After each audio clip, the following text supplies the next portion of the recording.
Hey people, I hope you're doing great. आज हम लोग स्टार्ट करेंगे lesson and episode 7 of Books Do Talk, where I try to make the NCERTs easy to retain for the both of us. Just a disclaimer, this podcast is not an explanation of the lessons. It's just the important parts and points which one has to learn while covering the NCERTs. It does not promote skipping the books, just an easier way of learning. So, coming to the lesson, diversity of living organisms. In episode 5, I have mentioned that nucleus के अंदर chromosomes present होते हैं, which carry the genetics or the genes of an organism. ये genes carry the information कि एक individual कैसा होगा, and ये evolve होते गए, change होते गए, advancing with time.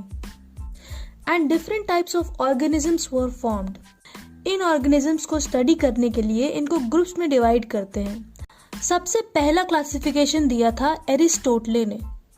It was very basic and it said कि organisms are basically divided based on whether they lived on land, in air और इन वाटर. ये इतना इफेक्टिव नहीं था क्योंकि there are all shapes and sizes of animals present in those 3 places और इनमें बस एक ही चीज कॉमन थी, इनका हैबिटेट. पर हम लोग इस बेसिस पे डिवाइड नहीं कर सकते.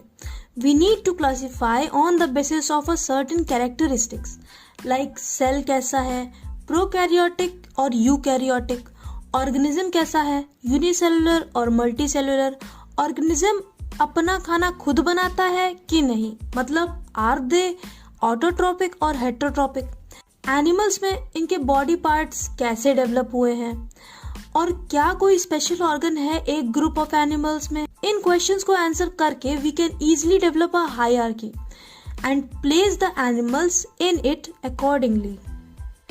अब जो हम क्लासिफिकेशन करते हैं it's based on evolution.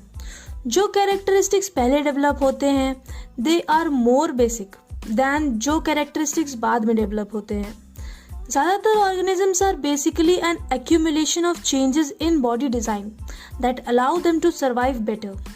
Charles Darwin ने in change in appearance को evolution कहा and explained it well in his book The Origin of Species.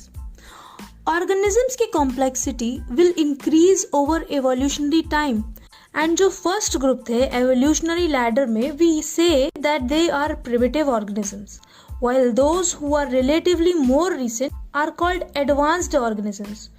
और एक जगह की डाइवर्सिटी ऑफ लाइफ फॉर्म्स को हम लोग बायोडाइवर्सिटी बोलते हैं. Diverse life forms share the environment and are affected by each other. सबसे ज्यादा biodiversity is found in the warm and humid climate of Tropic of Cancer and Capricorn. ऐसी जगहों को we called regions of mega diversity. Many biologist like Ernest Haeckel, Robert Whittaker and Carl House tried to classify organisms into broad categories called kingdom. पर we use Whittaker का 5 kingdom classification. इन्होंने सारे जानवरों को 5 basic kingdom में बांटा: Monera, Protista, Fungi, Plantae and Animae. Her kingdom is divided into many phylums. Phylums are subdivided into class, then order, then family, then genus, and lastly species. Every known organism in this world would belong to one of the 5 kingdoms. उसका एक phylum होगा, एक class होगा, and family, and उसका एक genus and species का नाम होगा. Firstly, Monera. Monera don't have a defined nucleus या cell organelles. They are unicellular organisms. और मोनेरा के कुछ ऑर्गेनिजम्स के पास सेल वॉल होती है और कुछ के पास नहीं होती. मोनेरा आर ईदर ऑटोट्रोपिक और हेट्रोट्रोपिक. अब ऑटोट्रोपिक वो ऑर्गेनिजम्स होते हैं जो खुद का खाना खुद बना सकते हैं एंड हेट्रोट्रोपिक वो ऑर्गेनिजम्स होते हैं जो दूसरों पे डिपेंडेंट होते हैं for nutrition. Bacteria, blue green algae और साइनोबैक्टीरिया एंड माइकोप्लाज्मा ये 3 एग्जाम्पल्स हैं मोनेरा किंगडम के. फिर आते हैं प्रोटिस्टा. प्रोटिस्टा में सारे ऑर्गेनिजम्स यूनिसेलुलर होते हैं.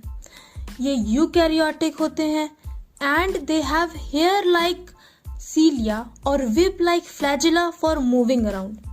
Protista के organisms are either autotrophic or heterotrophic. Protozoa के कुछ examples हैं algae, diatoms and protozoans. Protozoa are organisms like Euglena, amoeba and paramecium.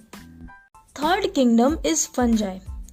Fungi are heterotrophic eukaryotic organisms. They feed on decaying organic matters and hence called saprophytes or nature's scavengers.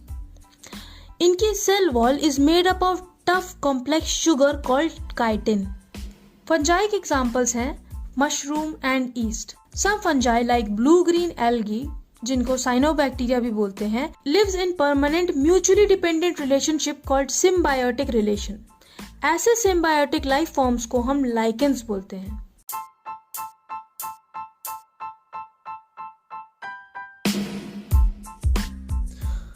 In the next episode, we will talk about kingdom Plantae and kingdom Animalia.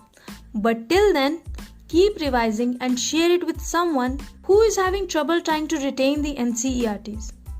Who knows? You might make their day or their life a little